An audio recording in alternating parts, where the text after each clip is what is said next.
Hi everyone and welcome back. Today we're making mashed potatoes.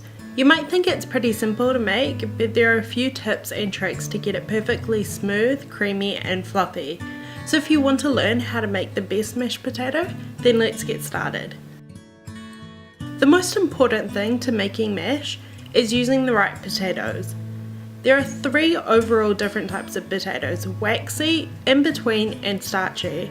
Waxy is for stews and salads, in between is multi-purpose, and starchy is perfect for roasting, frying, and then of course mashing. The starch in the potato produces a light, fluffy, and smooth mash that absorbs butter and milk easily.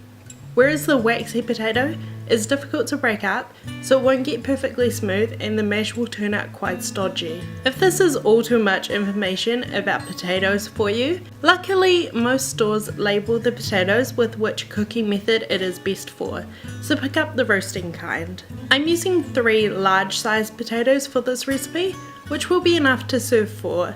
As a rule, 1 medium sized potato per person. Wash the potatoes to remove any dirt on the skin and use a potato peeler to remove the skin.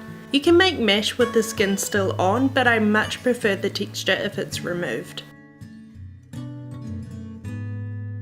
Cut the potatoes up into smaller pieces. You can just boil the potatoes whole, but cutting them up simply cuts down the cooking time. Make sure the cubes of potatoes are relatively the same size so they cook evenly and you don't end up with some cooked and some raw in the middle.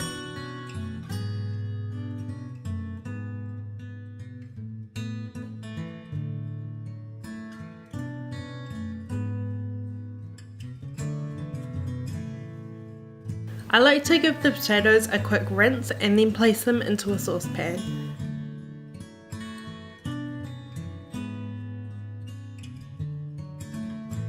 Fill the saucepan with cold water to cover the potatoes and place over medium-high heat. It's really important that you always cook potatoes from cold water rather than throwing them into boiling water like you would with pasta.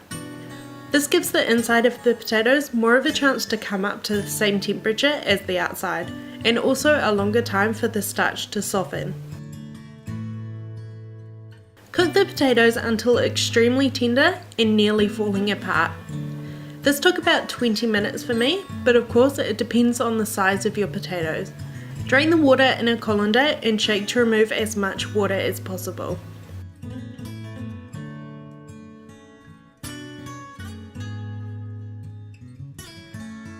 Place the cooked potatoes back into the same saucepan and keep on the heat until there is no longer large amounts of steam. Don't worry if your potatoes are really starting to fall apart at this point, it means they are well cooked and will mash smoothly. I'm using a potato masher to mash the potatoes. This honestly is all you need, but if you do have one, a potato ricer works great too. Begin to mash the potatoes without adding any butter or milk, just break them all up. This will look extremely crumbly, we just don't want any large bits of potato. Season with salt, then start to add room temperature butter. The recipe will be in the information box and on my website if you would like the amounts.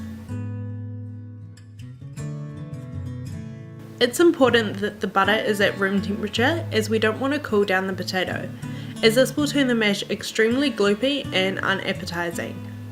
Continue to add the remaining butter and mash. This recipe does have quite a large amount of butter in it, but honestly it's the only way you will get perfect mashed potato.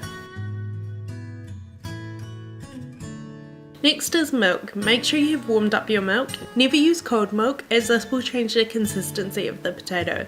I don't usually use a large amount of milk, it depends if you like your mash thick or not. Just add small amounts at a time until you are happy.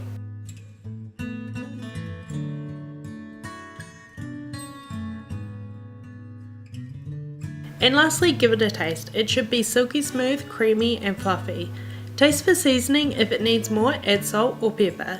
Remember to always taste your food. You'll be amazed with how much a pinch of salt can change the flavour. Spoon the mash into a bowl and smooth down with the spoon.